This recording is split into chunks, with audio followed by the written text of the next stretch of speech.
Good morning, everybody.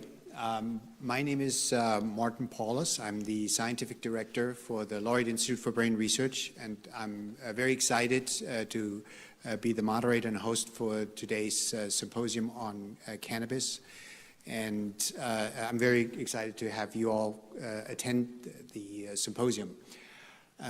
What I'll do is I'll do a brief introduction, give a little bit of an overview, and then introduce our first speakers. I will also be moderating the Q&A sessions in the morning. In the afternoon, we have Dr. Saib Khalsa, who's also one of our principal investigators at the Laureate Institute for Brain Research, moderate the afternoon session. Oops.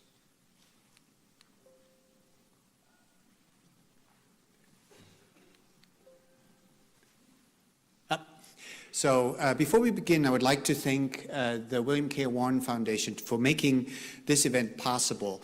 I think many of you are aware of the philanthropic activities of the foundation, and I think we're in a very fortunate situation that we have the support of the foundation for events like this, and obviously also for the research that we're able to do here at the Laureate Institute for Brain Research in Tulsa.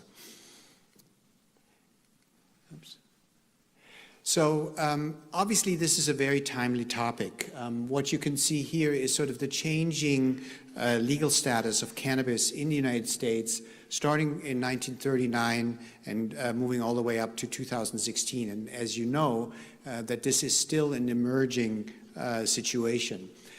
With those changing, with the changing legal situation, come challenges and also new demands that I think we, from the scientific community, can contribute to.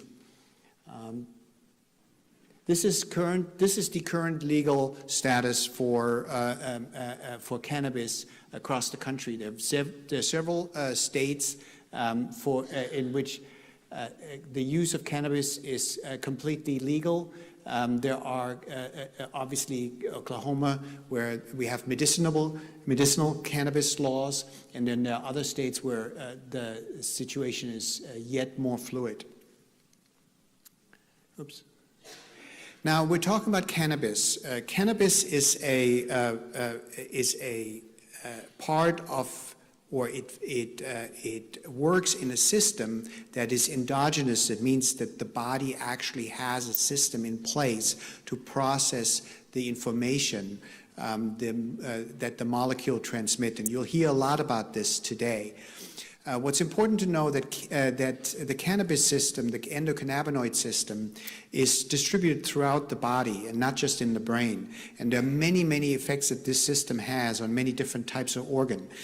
Now, today we'll mostly focus on the effects on the brain, but you should be aware that there are certainly other targets, and you'll hear about different receptor systems within the endocannabinoid system and how marijuana or cannabis affect those systems. Oops. One of the reasons why we are doing this symposium today is to provide you with the most up-to-date information. And what's important to know that what we strive for is to provide you with the highest level of evidence. This is sort of a nice illustration of how you could judge the quality of evidence that is provided to you. So you can see basically on the bottom here sort of expert opinions all the way up to what we call randomized controlled trials. What we strive for is get really to the top of that pyramid so that you can have the best information available. But what you will hear today is that that we know quite a bit about cannabis, but there's also lots that we do not yet know. So you should keep that in mind, and you should, in your mind, also judge the evidence based on the quality of the study and the quality of the research presented to you. So let me just briefly summarize what are the goals for today's symposium. Again, I want to reiterate, we want to provide the best scientific evidence to make the most appropriate decisions. And we want to highlight what we do know and what we do not know. And then we want to put this knowledge in the context for Oklahoma. And so the way we organize this symposium today is we have, as I said earlier, we have a morning session where we have really exquisite presenters from different parts of the country who've worked for many years in the cannabis field and who've done some really landmark studies in this area. So you hear from these different scientists about what they know at this stage of knowledge about cannabis and about the effects of the brain. And that will basically give you what I would consider sort of the state-of-the-art knowledge on cannabis. And then in the second part of the talk, we've selected some Oklahoma state leaders and local leaders who are now confronted with the situation of the changing legal status and have to make the best decisions within this new context. And so what you'll hear about is the different challenges and opportunities that Oklahoma faces under the changes in the legal status. So we'll have physicians, and we're very fortunate to have the Commissioner of the Office of Mental Health and Substance Abuse present to us this afternoon from a public health perspective. Throughout the morning presentation and also in the afternoon, we have left space for questions and answers. What we're hoping to do is that you can post some of your questions beforehand on a website. I'll show you the link in just a moment, so that we can basically get really exposure to as many people as we can in trying to address some of the questions that people might be having. Oops.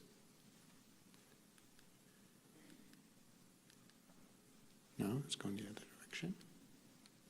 Yep. No.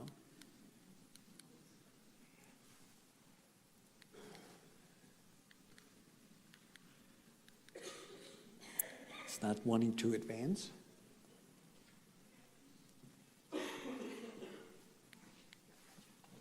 Can we just advance to the next slide? To the next, this one, yeah, okay. So basically what we have, we've created a Google form that you can post your questions. And you can also use this QR code. If you have a cell phone and you have a card reader, you can basically just take a picture of that, and then we'll automatically get you to the website. Just a couple of housekeeping issues. The presentations will be recorded.